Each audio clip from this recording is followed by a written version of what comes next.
नमस्कार मित्रांनो.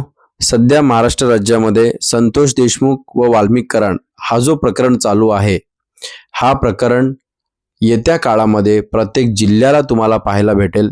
त्याचं कारण असं आहे, राजकीय नेत्यांचा सध्याचा जो प्रभाव आहे तो इतका बळकट झालेला आहे, जे सामान्य माणसांना न्याय तर अतिशय लांबची बाब राहिली, परंतु ह्यांचे जे वजीर जे लोक आहेत, ज्या प्रत्येक जिल्ह्यामध्ये प्रत्येक नेत्याचा एक वजीर आहे, तो वजीर म्हणजे वाल्मिक कराड हे समजून घ्या.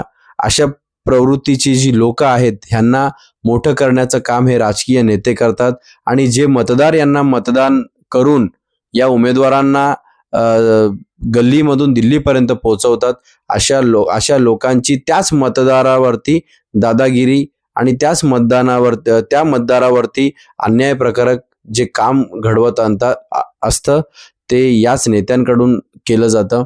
आपण एक बाब लक्षात ठेवली पाहिजे, येत्या काळामध्ये हा प्रत्येक जिल्ह्यामध्ये अशी परिस्थिती निर्माण होण्याआधी या राज्यामध्ये अशा प्रकारच्या गोष्टींना आळा बसण्यासाठी प्रत्येक नागरिकांनी एकजूट होऊन यावरती प्रतिक्रिया द्यावी आणि प्रत्येक अशा कुटुंबाला ज्यांच्यावरती अन्यायकारक गोष्ट घडलेली आहे अशा कुटुंबांना तिथल्या स्थानिकांनी तर मोठ्या प्रमाणात साथ दिलीच पाहिजे.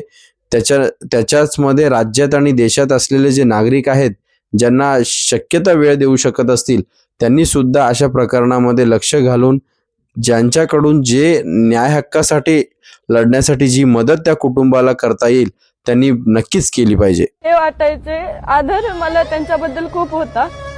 मी आज तुम्हाला हेच सांगते की आज माझे वडील नाही आहेत, जे लोक आज येत आहेत, आम्हाला बोलतायत, सांगतायत की आम्ही तुमच्या पाठीशी आहोत, त्यांच्या प्रत्येकामध्ये मी आज माझे वडील बघते. या गर्दीत मला ते कुठेच आज दिसत नाहीयेत, पण मी सकाळीच बोलले, त्यांचा तो हसरा चेहरा, त्यांचं ते बोलणं, प्रत्येक म्हणजे ते जास्त कुटुंबाला वेळ देत नव्हते, पण त्यांना कोणी काही विचारलं तर ते थोड्या शब्दात असं छान उत्तर देत होते.